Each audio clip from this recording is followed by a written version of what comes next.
Is that because you fear failure? No, Beth. The way we've constructed it is that there are foundational things that a government must do. Tax to record levels. They have broken their promises, and it is the working people of this country that are going to pay the price. Breaking news. Donald Trump has publicly rejected Keir Starmer, refusing to invite him to the presidential inauguration. This unprecedented snub has left the UK political establishment reeling. Before we move on, I'd like to ask you a small favor. If you appreciate this content, please take a second to like this video and subscribe to the channel. Over 98% of you watch the videos without subscribing. It costs you nothing, but it makes a huge difference to us. So did you click the subscribe button? Great. Thank you so much. Now, back to the video. But why would Trump, known for his admiration of Britain, shut out the leader of one of America's closest allies? The answer lies in a web of political maneuvers, alleged foreign interference, and a clash of ideologies that's been brewing for years. Keir Starmer's political journey has taken a dramatic turn, from aspiring transatlantic bridge builder to an outcast in the eyes of Donald Trump. When Starmer first took the reins of the Labour Party, he seemed poised to forge strong connections with America's political elite. His initial efforts to court US allies were met with optimism, as many believed he could mend the strained relationship between the two nations. But Starmer's ambitions soon hit a snag.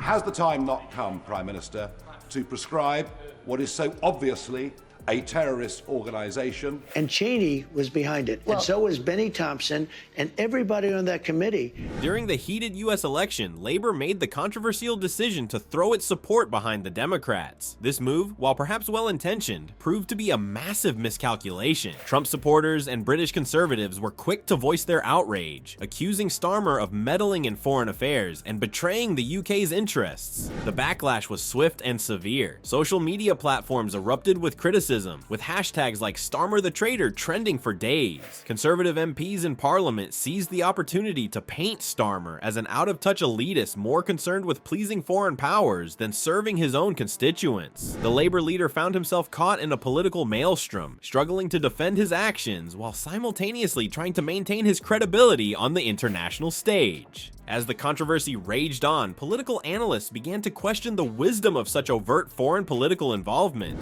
Is obvious, but border security is equally obvious in my view, and that's why I've said we are committed to bringing down immigration. When they're sitting in Washington in a nice building saying, oh, gee, let's send 10,000 troops right into the mouth of the enemy.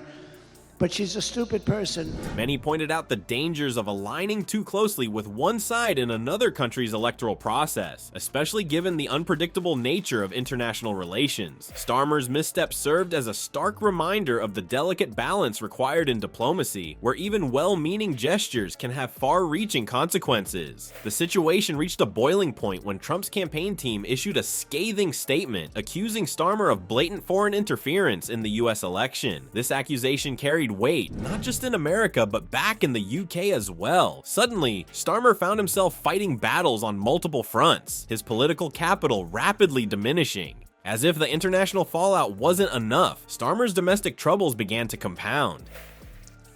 For what they did, Yeah. honestly, they should go to jail. So you think Liz Cheney should go to jail?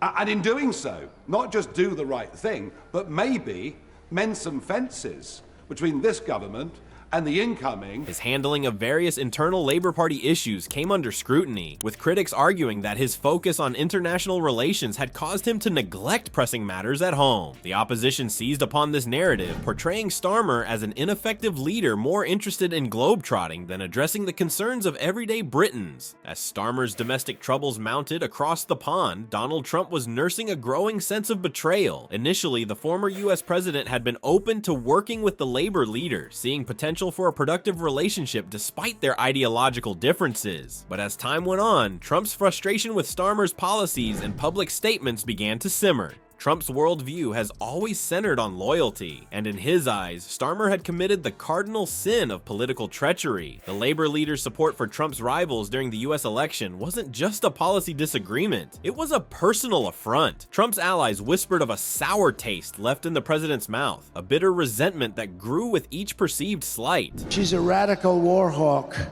Let's put her with a rifle standing there with 9 barrels shooting at her, okay? Let's see how she feels about it.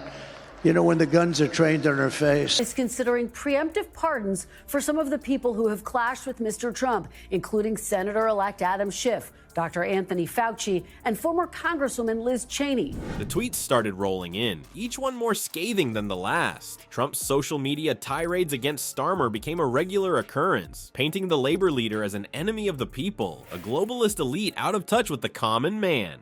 Starmer thinks he knows what's best for America, Trump raged in one particularly vitriolic post. He should worry about his own backyard.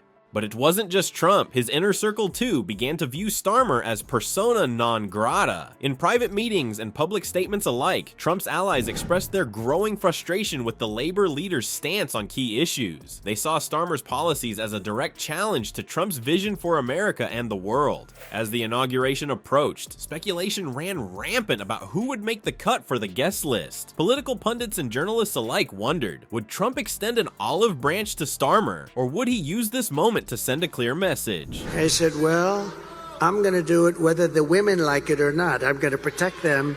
I'm going to protect them from migrants coming in. But the reason she couldn't stand me is that she always wanted to go to war with people. I don't want to go to war. She wanted to stay in Syria. I took them out. The answer came in the form of a carefully curated guest list that read like a who's who of right-wing leaders and Trump loyalists. Nigel Farage, the Brexit champion and longtime Trump ally, received a coveted invitation, but Starmer's name was conspicuously absent. The snub was more than just a petty slight. It was a calculated political move. By excluding Starmer, Trump was drawing a line in the sand, making it clear who he considered friend and who he saw as foe. The message was unmistakable. In Trump's world, there was no room for those he perceived as traitors. As the dust settles on this diplomatic debacle, we're left to ponder the long-term consequences for UK-US relations under Starmer's leadership. Political analysts warn that the ripple effects of this snub could be far-reaching, potentially reshaping alliances and negotiations on the global stage. It's a stark reminder of how quickly political fortunes can change, especially in the unpredictable Trump era. I will defend our decisions in the budget all day long. I will defend facing up to the harsh light of fiscal reality. And it's the very people who perpetrated the lies that I was an agent of Russia, like Adam Shifty Schiff and others. But let's not forget, dear viewers, that international diplomacy is a delicate dance. One misstep, one perceived slight, and the whole choreography can come crashing down. As we've seen with Starmer's exclusion from Trump's inauguration, actions taken by leaders can have profound impacts on their country's standings in global affairs. So what's next for UK-US relations? Will Starmer be able to salvage his reputation across the pond? Or has this snub set the tone for a frosty relationship between the two nations? Only time will tell, but one thing's for certain. In the world of international politics, today's allies can quickly become tomorrow's outcasts.